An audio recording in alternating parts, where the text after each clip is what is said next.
Yeah, hi. My name is Neil. I'm a PhD student here at the University of Michigan in the MDO lab. And today I'll talk about multifidelity methods applied to multidisciplinary design optimizations. So a little bit of quick info about me. I'm currently a PhD student here in Michigan, but I did my undergrad at the University of Toronto, and then I moved here to Michigan to do my master's and then a PhD. And while I was in Toronto, I was involved in two fairly large student design projects. So one was a solar car project on the left, and then I also worked on a human-powered vehicle, essentially a streamlined bike. And the bike to this day holds the world record on human power speed. So when I was working on those two projects, that kind of really led me to start thinking about and exploring engineering design optimization, what that means, sort of at the intersection between engineering and mathematics and physics, and how we can be a bit more rigorous when we do design engineering. So that's kind of the focus of the talk today. Quick outline. So the talk will essentially be two parts. The first part will be on engineering design optimization, both single disciplinary and multidisciplinary problems. Once we cover that, then I'll talk about my specific research, which is on multifidelity methods applied to these MDO problems. So the basic idea of engineering design is fairly simple, right? So for most people, it's fairly easy for people to tell what's a bad shape and what's a good shape. Here we have an airfoil, which is essentially a cross section of the wing. Right? Everyone can look at the first shape and say, oh yeah, that's not good. And the second one looks pretty good. But how do we find the best possible shape? That's important. And that's kind of, going from good to best, we get 5% less drag. That's kind of the margins that we are working with these days with these aerospace systems. You might notice that between all the different planes over the last decade or two, Airbus or Boeing, they all have roughly the same design. And really the small changes in performance comes from these incremental adjustments. And that's where our research comes in, is we can take a good design and optimize it and show mathematically this is an optimal design for a given problem. And along the way, of course, we get all these improvements in performance. So the research in our lab is focused sort of on two thrusts. The large portion of the development is on fundamental algorithms applied to MDO, mathematical derivations, implementations in code, and development of framework. So OpenMDO here is a framework that we developed together with NASA that is supposed to enable the design of these large-scale optimization problems. Then on the right, we have applications where we apply these methods to a variety of problems. Our bread and butter typically is aerostructural optimization, so optimizing the aerodynamics and the structures of an aircraft simultaneously. But we've also applied it to wind turbine problems, hydrofoils, automotive, and more mechanical design. So here's a U-bend optimization as well. So these two thrusts kind of work together, where we develop novel algorithms and implementation, then we apply them on different applications. So traditionally, aircraft design is done as an iterative process where you have some sort of model of an aircraft and you provide it with some parameters. Could be wingspan, shapes, structural sizing, and then the model will do some computation and then spit out some performance metrics. Typically, the fuel burn, which is essentially the aerostructural performance at cruise, the stresses at some additional loading points, and so on. And then what the designer does is they take that performance and then they tweak some parameters, and then they run the model again. And they do this until they're happy with the design. It's inherently an iterative process. But if you think about it, this is really what an optimization is, right? We want to minimize some objective, maybe fuel burn, with respect to some design variables like the span or the shape. And then we have a number of constraints that we want to apply to the aircraft. common one would be the stresses experienced by the structural model. So it's fairly straightforward to reformulate this from a traditional aircraft design perspective to a mathematical nonlinear optimization problem. And typically what we deal with are general nonlinear programming problems with continuous variables. And then once we have this, then we can go ahead and do some optimizations. So first I'll talk about the aerodynamics only portion of the framework. So here we're doing a single discipline aerodynamic shape optimization where we're trying to optimize essentially the outer shape of aircraft wing.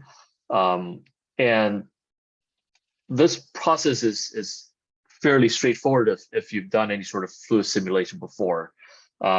We basically have a number of modules. The one that's probably most familiar is the CFD solver, block 5. That's the solver that's basically our model. That's going to take in some shapes, and then that's going to give you the performance outputs like lift and drag.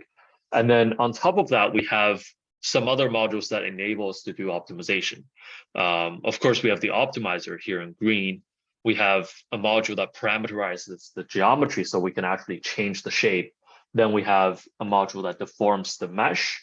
And then at the end, this is a really important block 6, which is the adjoint solver. That's the method that we use to compute derivatives really efficiently. And by doing so, we can then use gradient-based optimizers. And those optimizers scale really well when we have large number of design variables. And in our optimization problems, we tend to have anywhere between 100 to well over 1,000 design variables. So once we get into that sort of dimensions, really the only tractable way to do these optimizations is with gradient-based optimizers. So we can talk a little bit about each of the blocks really quickly. So for CFD, we have developed an in-house CFD solver called AD-Flow, where we basically solve Navier-Stokes equations, and we can solve this for a fairly complex aircraft geometry. And as all of the other modules, it has some specific features that we developed from scratch in order to enable us to run optimization. So it has to be robust. It has to be able to converge the flow from, any sort of shapes that you want, because the optimizer sort of at intermediate steps will generate some pretty random shapes, and your flow solver has to be robust enough to be able to solve those. And of course, we have a really efficient adjoint implementation that enables us to compute these derivatives really, really efficiently. And on top of this, we also have worked with OpenFOAM, sort of another open source tool to compute, to do these optimizations as well. The next portion is the geometry parameterization, which basically allows us to deform the shape of the aircraft. And what we do is we embed essentially the surface of the aircraft into these volumes that we call freeform deformation volumes. And then we modify the volume by moving groups of these nodes around. And basically that'll change the shape for us. So you can see here we're stretching the wing. That's sort of the span variable. Here we have the sweep of the wing. We have twists, we have the tail rotation, and then we can individually move these nodes if we want to control the precise shapes of the wing by moving these control points vertically. And once we do this, we then have to modify the volume mesh, which is the actual mesh that we're actually going to solve the fluids simulation on. So that's what we do here with ID-Warp, where every time we modify each of the surface mesh node, the volume mesh has to change accordingly. There are lots of other groups out there that don't do this, and they essentially regenerate the mesh each time they change the shape. And that, as you can imagine, is really, really time consuming because you have to regenerate the mesh, but also that introduces discontinuities when we do optimization. Whereas here it's a continuous deformation process. So all the sensitivities and derivatives as we change the mesh, that's all accounted for as well. So we're able to get really, really accurate derivatives of our simulations by continuously morphing our geometry. once that's done, the final step is essentially the optimizer, and this is what we use. It's an open source tool called PyOptSparse that wraps a number of different optimizers, both gradient free and gradient based.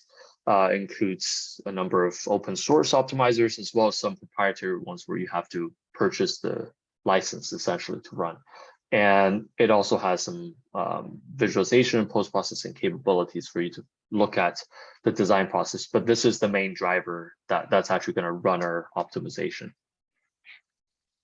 And once we have this, we can start to run some optimization. So here is essentially a toy problem, right? That designers will almost never start from such a crude initial design. But here we're trying to design an airfoil, and we start from essentially a circle.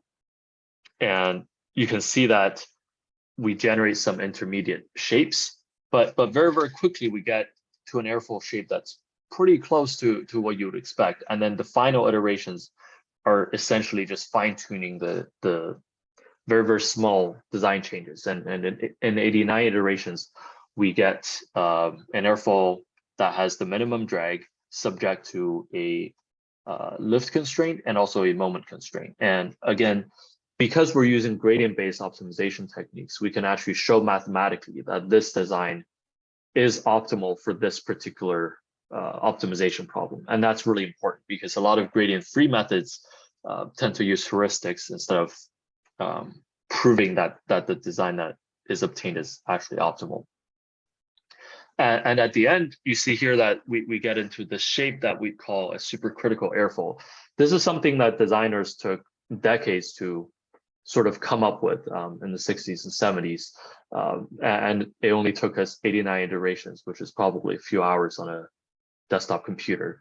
Of course, we're also several decades late, right? They discovered this when they were designing, Boeing 777s or 747s and so on. But the fact that we can recover the same design that was discovered previously also shows us the capabilities of this type of approaches. And the key idea of what we do, on one hand, it's sort of slightly tweaking and enhancing the designs to get to a more optimal shape, but also we can use these methods for completely unconventional configurations, things that have not been fully optimized before, and we can hopefully get to an optimal design much faster than if we use the traditional method of having many, many iterations.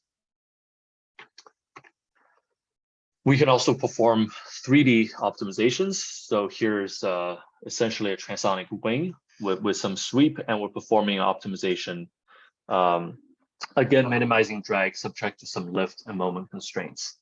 And you can see that very, very quickly, the optimizer is able to remove essentially a shock over the upper surface of the wing, and you end up with really, really smooth pressure contours over the top of the wing.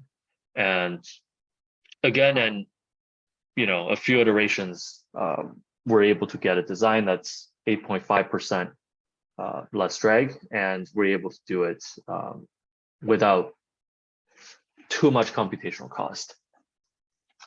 And I want to emphasize here that really the key capability of what we're able to do is enabled by the use of really efficient derivative computation that allows us to work together with the gradient-based optimizer and able to do these optimizations in really not that many iterations. If you do this with gradient-free methods, you end up with, because the design space is several hundred dimensional, you need a lot more iterations in order to converge the optimization. In this particular case, the optimization took 6 hours using 128 processors to run.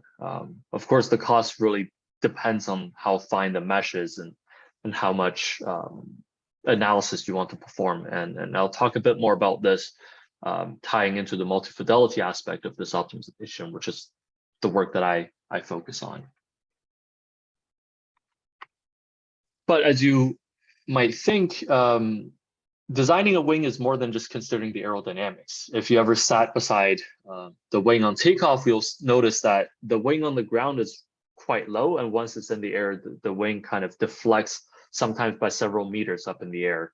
And that's because at cruise, the wing is generating lift that matches the weight of the aircraft, and that lift is applying a force on the structure that's deflecting the shape of the wing. And that's a really important aspect that we have to take into account.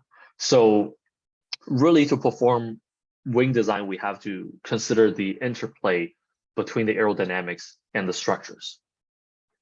And so what we need to do then is we need to introduce a structural model, which is seen on the right side of the aircraft, that sort of essentially is a finite element model that replicates the underlying structure of the wing. And we need to now consider both structures and the aerodynamics. And there's a little bit of complexity here because it's really a fully coupled system. Because if you think about it, the aerodynamics is going to introduce some load on the structure, and the structure is going to deflect because of this. But that deflection is going to then cause the shape of the wing to change, and changing the shape of the wing will then change the aerodynamics, which will then change the forces, which will then change the structures, and back and forth. So there's this fully coupled effect happening. And that has to be fully captured. And we have to capture that when we're computing the derivatives as well. So now we're getting into this area of multidisciplinary design optimization, where we have to account for the full sensitivities between multiple components. So when we do this optimization, we essentially have to introduce sort of a larger block, which is now the aerostructural solver. And what happens there is, of course, in addition to the flow solver, block 7 here, we have now a structural solver, block 8, and those are coupled together using this aerostructural solver. So what this essentially does is it describes the process that I mentioned before, where it will solve the fluids, then solve the structure, then solve the fluids with the updated structure, and back and forth until we converge to get essentially the right deflection and the right solution that combines the aerodynamics and the structures. Then once we have a coupled solution for both the aero and the structures, then we need to solve what we call a coupled adjoint equation, which is essentially the sensitivity equation from before, but now considering multiple solvers at the same time. And once we do this, we then get the sensitivities of some output, let's say drag or lift, with respect to any of the design variables, but considering now multiple disciplines at the same time. And this again now goes back into the optimizer, and we can perform these gradient-based optimizations very, very efficiently.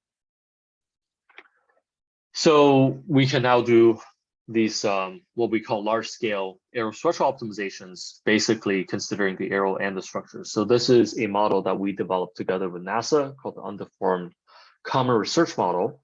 And here we basically, compared to before, we now have additional design variables. So in addition to the shape variables, we now also have what we call structural design variables that control, for example, the thicknesses of the structural model at each of these different components. So the ribs and the spars and so on, each one we have a design variable that can control the thickness. Another important thing to mention here is that when we're changing the shape of the aerodynamic surface, the structural surface has to change as well. When we stretch the wing to change the span, the structural model has to change with it. So what we do is we embed the structural model and the aerodynamic model in these same FFD volumes, and we apply the same deformations. And by doing that, we then consider the coupled sensitivities as well. When we're changing the shape, we're actually changing the structure implicitly.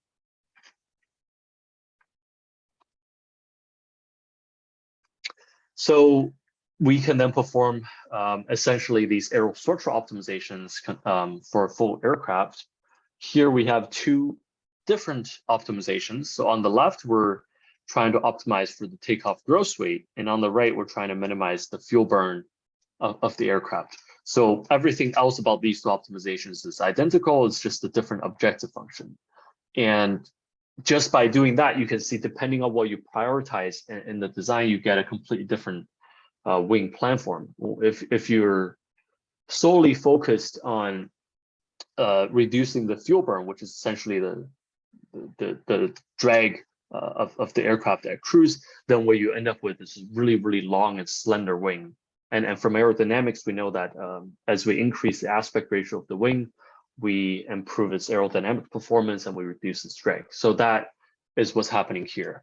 On the left, though, by focusing on the takeoff gross weight, what we're actually doing was we're reducing the weight of the wing structure. So you can see that the wing mass on the left is substantially lower than the wing mass on the right. And that's why by prioritizing that aspect of the aircraft design, we end up with a wing that's much shorter, but much lighter.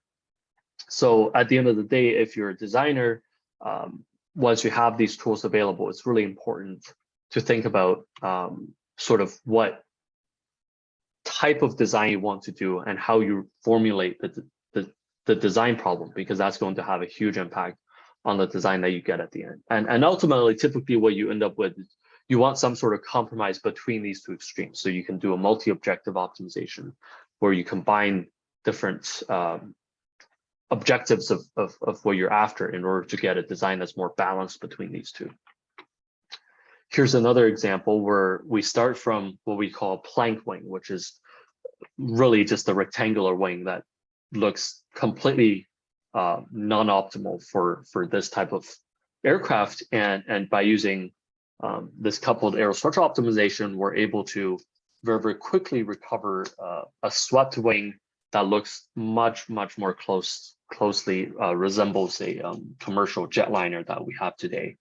So this is an optimization that highlights these sort of large geometric changes and how we're able to handle them. So we're not necessarily just tweaking the fine details of the wing, but we're able to start from, this is sort of analogous to the circle to airfoil case, where we're starting from a very, very basic design, and we're able to get to a design that's pretty close to what we have today that's flying in these commercial aircrafts. So that's kind of the first part of the talk, where we talk about multidisciplinary design optimization. And then the second part was where I talk about multifidelity methods and how we can use those to sort of enable us to do MDO more efficiently. So in reality, when engineers are designing a particular problem, they usually have access to a variety of tools available. So when, if you're trying to analyze the aerodynamics of some aircraft, you may not want to start with some complicated CFD tool. You can start with panel codes and then work your way up, right, to Euler methods, then RANS, and then potentially even unsteady methods like LES and DES. So that's kind of the fidelity axis on the bottom, which is sort of the level of accuracy of your tool. And then on the other axis is this multidisciplinary axis, where you can consider one discipline, that you can consider the aerostructural coupling, and you can go all the way to overall aircraft design, where you consider propulsion, landing gear, vibration, stability, all these other aspects that we don't consider so far. The research that have been done in the lab for a long time is to go directly to high fidelity methods, where we directly use RANS models and detailed finite element models in order to sort of capture the performance of the aircraft at a fairly high detail. But sometimes that's really, really expensive to do. And in fact, the large scale aerostructure optimizations that we do often will require a few days to a week to run, and they will require probably between 1,000 and 2,000 processors. So it really does take a substantial amount of computational cost to get us one optimization. And for a company, that turnaround time may not be acceptable, right? You don't necessarily want your design team to sit around while an optimization is running for a week. So for a lot of companies, it's really important to have that rapid turnaround time. And that's essentially the motivation for multi-fidelity methods, which is, can we use these cheaper models to accelerate the optimization and get us to the same answer as if we're using a high fidelity model all along, but at a much faster speed with reduced computational costs. So that's really the motivation of the work that I do. And when I say low fidelity models, they could be anything really, right? So models, essentially, mathematically speaking, is just a function that takes some inputs and has some outputs. For the aerodynamics, the inputs could be the shape and the outputs could be lift or drag and so on. And as long as you have some model that is able to take those inputs and take those outputs, that to me is a model. And then once we have those models, what we can do is we can analyze the cost and the error associated with each model. So if you have a model that's, is the high fidelity model, then you can compute the error of every model relative to this high fidelity model, and you can also compute its cost. And based on that, usually you get a graph that looks like this, right? So model 1 here would be the most expensive model with the lowest error, and model 4 has essentially the highest error and the lowest computational cost. So you can lay them on this plot, and you can basically construct what we call Pareto front of models that sort of sweep the space. And then sometimes you may even get a model such as model 5 here, which is in fact worse than all the other models. So if you compare model 5 to 3, it costs more and it has higher error. So in those cases, what you would do is you would actually just discard this model entirely, and you wouldn't even consider it for running optimization. But this is really the first step of this multi-fidelity approach, is what I call a error quantification step. So in this step, what happens is that you go through every single model of your entire problem, aerodynamic model, structural model, whichever model that you have. And what you do is you quantify this, the errors between the model and the reference model. And based on that, the approach that I developed is a sequential approach. So the idea is fairly basic. You run a sequence of optimizations. You start from the low fidelity model, then you run an optimization to a certain point, you stop the optimization, you update the fidelity to a new fidelity, then you run another optimization. And the key aspects of my approach is really answering two questions. When do we want to switch to a different model? And what model we want to switch to? And so that's the block here called termination criteria and the fidelity selection. And in order to do those two things, we do a step called error propagation, where we try to understand the amount of error that's introduced into the objective and the constraints because we're using a low fidelity model. So what we try to understand is if we're using a high fidelity model, we can just optimize and get to the answer. But because we're using a low fidelity model, each of the model introduces some errors. And we perform this Monte Carlo propagation in order to estimate the amount of error that's introduced into our optimization problem because we're using a low fidelity model. And based on those errors, we can then construct termination criteria that prevent us from converging each optimization too much, right? If you're using a low fidelity model, you don't actually want to converge all the way to the optimum because you know the model is going to be wrong, so the answer is going to be wrong. So what we develop are these error-based metrics that tell us an appropriate point during the optimization where we want to stop the optimization and we want to switch to better fidelity. And then we also construct these metrics essentially that tell us what fidelities we could switch to and what reduction in the error we can get if we switch to those fidelities. And by combining those and the associated cost in switching to a new fidelity, we can then find essentially the next appropriate fidelity level to switch to. So that's the block that's going to switch, basically tell us based on our current information what fidelity we should go to next. And once we have a new fidelity, then we run another optimization, we stop it at some point, we update the fidelity again, and we do this until we get to the high fidelity optimum. And because we guarantee that by the end, we are using the high fidelity model, and we're using gradient-based optimization, we can always recover the high fidelity optimum.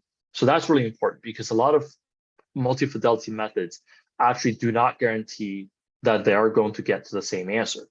So while they show some reduction in cost, they do this sometimes by just not getting to the optimum And for us, that's really important to actually show that we get to the same answer. So we can show this on a wing-only test case. So here's a swept wing with a structural model that fits inside it. And here are the possible fidelities that we have. So on the aerodynamic side, we can have a combination of different physics and different grid levels as our different fidelities. And then for the same thing on the structures, we have different discretizations available. So even though we only have 5 fidelities for aerodynamics and 4 fidelities for structures, when we combine this together for this optimization problem, there's actually 400 possible fidelities that we can pick. And our framework has to be able to pick out some appropriate fidelities out of that bunch to use for optimization. So the optimization problem is a fuel burn reduction. So we're trying to minimize the fuel burn with respect to some design variables. We have aerodynamic, geometric, as well as structural design variables. And for constraints, we impose a lift constraint, and we also have some stress constraints to ensure that the wing box doesn't fail under load.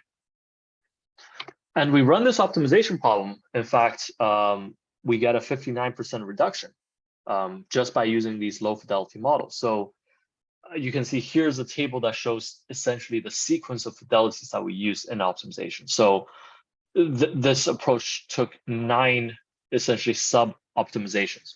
Well, we started from the coarsest, lowest fidelity model. We do some optimization, then we switch to a new model, then we do some more, and so forth.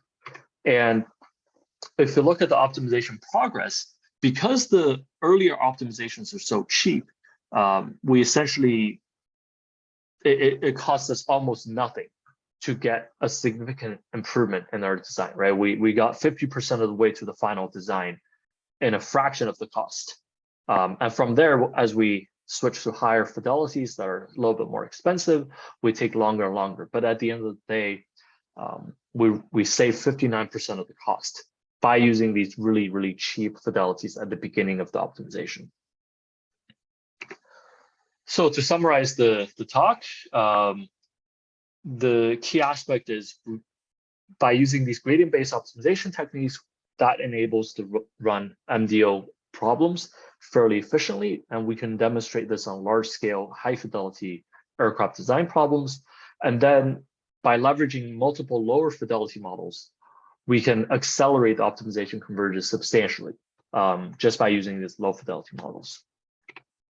So a lot of the theoretical developments, methods, and codes that I talked about today are actually open source. So the aerodynamic shape optimization framework is fully open source online on GitHub. That's available for people to use. And we've also done a lot of industry collaboration with Airbus and Braer and so on to push for adoption of these tools in industry. And I also want to mention the book on the right, written by my advisor, Engineering Design Optimization, is also fully available online for free. So I encourage people to check those out. And that concludes my presentation. Thanks. Great. So this is quite a good presentation. I think we Thanks. had one. I think we had one additional joiner, but he left. And so I have a few questions for you, if you don't mind. I can ask away. Yeah. So professedly not a mechanical engineering major anymore, but I do some optimization in my own research. So I wouldn't say I'm actually. I think I have some of the background knowledge that you were talking about already, but just not applied. Cool. Just not applied to aircrafts. But okay. So at first point, I want to make is like so you say you guarantee your low fidelity to high fidelity model is a guarantee to converge to the high fidelity optimum. That's quite impressive. Is this theoretically proven? Well, the way it works is because we do the sequential approach, right? So we start from low fidelity model, and then we essentially enhance the fidelity as we go. So as long as I should add some qualifiers to that statement. As long as we guarantee that we eventually switch to the high fidelity model, and then because we're using gradient-based optimizer, if it's a unimodal problem with a single optima, then we will get there. So compared to a lot of other models that don't necessarily use high fidelity model in the same way. There are models that use surrogate models, and there are approaches that kind of try to combine different models. Those cases, they don't typically guarantee convergence, but just because the fact that I'm doing a sequential optimization and I'm using the high fidelity model that I can guarantee that we're using at the end, then we get to the optimum.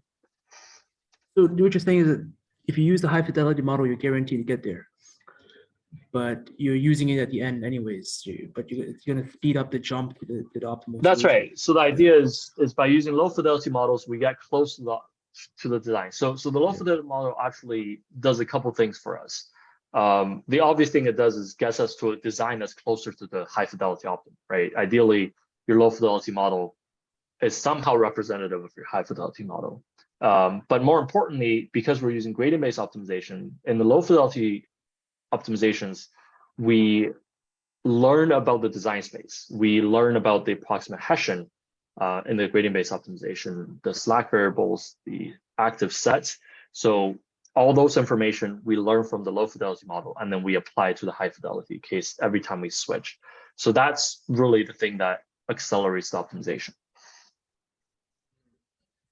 Okay, makes sense. And is the search space convex or is unknown? Like it's not convex. Yeah, We don't get a lot of the nice properties that people in IOE or other areas tend to work with. We use general nonlinear programming. Okay, very cool. So the presentation here is almost exclusively for airplanes. I was wondering if the same principles can be applied to, let's say, maritime ship design or factory design, automotive design, stuff like this, robotics.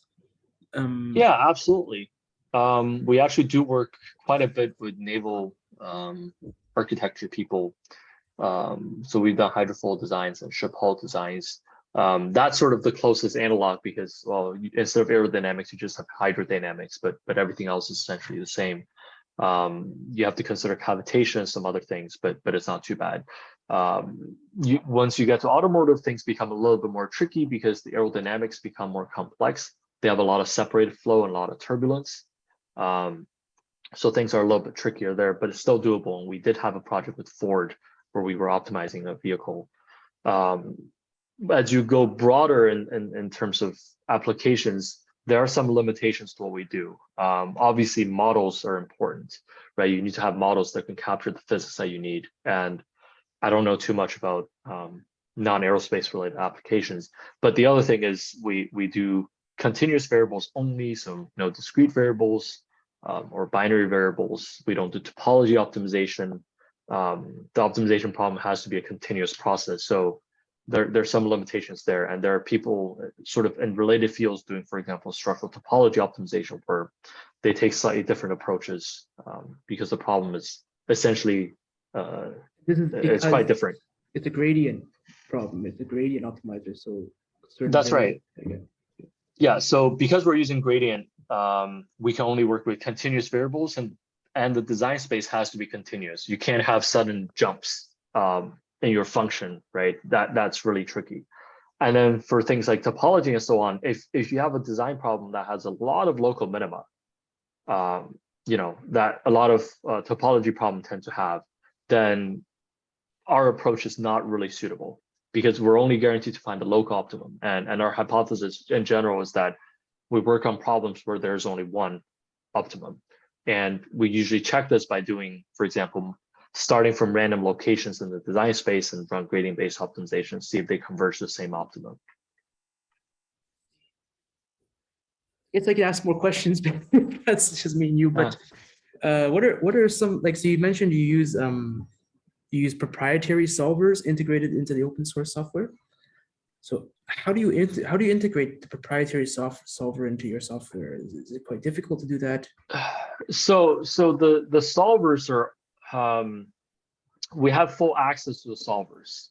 The integration part of that's tricky is the proprietary optimizer, because those are essentially developed by a third party, and they are pretty tricky. I spent a lot of time essentially reverse imagine. engineering the source code to try and understand what's going on in order to plug it into our framework. And particularly the optimizer that we use is called SNOpt, and that's written in Fortran 77. So I had some real fun there trying to figure stuff out. But the nice thing for us is the computation really intensive part, the solvers. Not all are open source, but they're all developed either from our lab or in collaboration with our lab. So we have full access to them, and we can also make design changes that make them integrate well with our framework. And most cases, they're designed from the grounds up to have this sort of optimization capability. And that's what separates them from other solvers that are out there, because CFD solvers, finite element solvers, there are plenty open source out there. But the key thing for us is they need to have all these extra capabilities in there to enable an efficient optimization. That makes sense. I wrote down like a list of questions actually, but so you mentioned earlier like the solver can end up like getting like a non-intuitive solution. Does that ever happen? You get like non-intuitive wing designs, and how do you just, like, I guess you showed a simulation, but did you ever get these non-intuitive outputs from the solver? You mean an optimum that is non-intuitive to us? Yeah. I guess what you can that's do is just show them that the simulation works, but has there ever been like a funny business there? Yeah, that's a really good question, and this is something we think about a lot, because it's very easy, right, to run an optimization, look at the answer, and then be like, oh yeah, that must be an optimal design, and then the human brain will then try to justify the design, be like, oh, maybe it looks this way because it's trying to do this or that. I think people have a tendency to quickly jump there and try to justify things, but a lot of the time, what you see is not actually correct, because you forgot some constraints, or your optimization problem formulation is somehow incorrect, or sometimes you just have two local minima where one is much worse than the other, and you went to the one that's worse. So it's really important to question the design, look at the physics. Very often what we do is we try to simplify the design problem to try to get something. So it's a common strategy is to do a sequence of optimizations. You start with a really basic optimization problem where you know the behavior. It's like a canonical problem that you just run the optimization, and then you start adding extra constraints and so on, and you can study the effect of each constraint has on the optimal design. So you sort of build up the problem from a really basic case to a really complex case, and then you can understand, oh, maybe it's because I added this constraint that now I have some weird shape. So maybe I need to understand what the physics is happening there. Maybe my model's not very accurate in this area, right? Maybe something else is happening, because not all models are, in fact, very few models are going to be accurate, but hopefully they're useful enough to get you to the optimum. So those are really important things to consider as you do these optimizations. That makes sense. Another question I was wondering during your presentation is that, so you created a solver. It's in principle much faster to converge to a high fidelity solution than a low fidelity solution. Sorry, than if you use a high fidelity solution from the beginning. So was there any baseline to compare against, like in terms of computational speed? That's exactly what that is. So here there's two optimizations, right? There's the numbers here, 1 to 9, that's the multi-fidelity approach, and then that's the total summed over all the sub-iterations. The high fidelity is the reference optimization, where we use the high fidelity from the beginning, and we run this for optimization, and that's where the 59% comes from. Is the multi-fidelity reduce the cost of this high fidelity optimization by 59%. And I also show, I don't talk about it here, that we do get the same design. The difference in the objective, the relative difference in the objective, I think is something like 10 to the minus 8 or 10 to the minus 9. And are you guys the only guys that do this type of strategy, of switching the fidelities, or is there another algorithm that does the same thing? And so very few people do this. The multi-fidelity field is dominated by people who do gradient-free optimization. using surrogate-based techniques. I'm not sure how familiar you are, but usually they construct surrogate models either for each of the fidelity, or they fuse multiple fidelities and construct like a combined surrogate model, and then they use surrogate-based optimization. That's kind of the dominant area, and none of that can be applicable to this sort of large-scale optimization. There are people who do gradient-based multi-fidelity optimization, but they don't do it this way. They switch between fidelities. They do a single optimization where each iteration is either low or high fidelity, and they switch between them. And they can still guarantee optimality, but there's a lot of limitations there. So for example, they cannot handle general constraints. Most of the methods cannot handle more than 2 fidelities. And from an HPC perspective of doing these computations, if you're switching between them on the fly, sort of dynamically, it's really difficult because in general, your high fidelity model needs a lot more processors to run than your low fidelity model. So on the HPC, on a supercomputer, if you request, let's say 1,000 processors to run, you don't want to then switch to the low fidelity and only use 10 processors. The rest are just going to sit idle. So this sort of dynamic switching process is not really very good from a computational efficiency perspective. Whereas my approach is a sequential approach where I see. You're using fixed number of processors. So that's much better. I see. Yeah, it makes sense that that's easier to allocate resources if it's sequential versus on the fly switching of resources. Great. Yeah, I think those are all my questions I wrote down. I mean, I have a little bit background, so I can ask a bit more questions. But I think we had one more attendance, but the guy dropped out. So but I think we're recording this talk, so I can forward it over to people who were interested.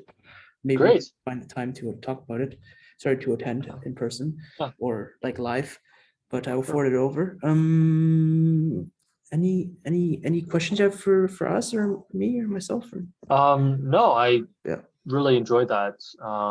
It was good to be able to present my work and also talk to more people. I mean, the general idea of what we do is very, very general, right? It's applicable to a lot of different fields. So hopefully that, others from related fields can sort of get something out of this.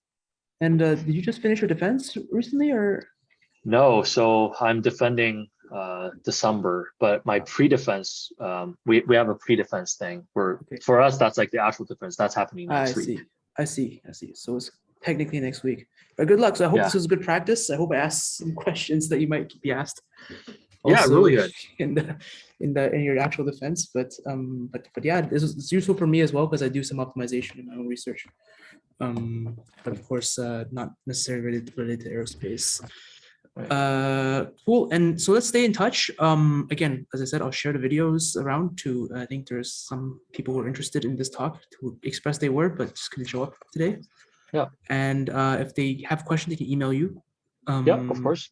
And you have any questions for me, you can email me as well. And let's stay in touch in general, because I'll keep you updated of any new things that happen. But I think this is one of the more comprehensive talks. This is our third talk with the association. Right. And I think this is one of the more comprehensive ones that we had. Unfortunately, attendance a bit low due to the I had to reschedule. The reschedule. Yeah. So I had to change all the informations last minute and then resend them around. But, so okay. No, thanks for organizing. No worries. I appreciate that a lot. Yeah, stay in touch and absolutely maybe in touch in the future for other events and stuff. But this is quite interesting for me, useful, at least from my perspective. Yeah. Okay, great. Yeah. Thanks a lot. I'll talk to you soon. Thanks so much. All right. Bye. Take care.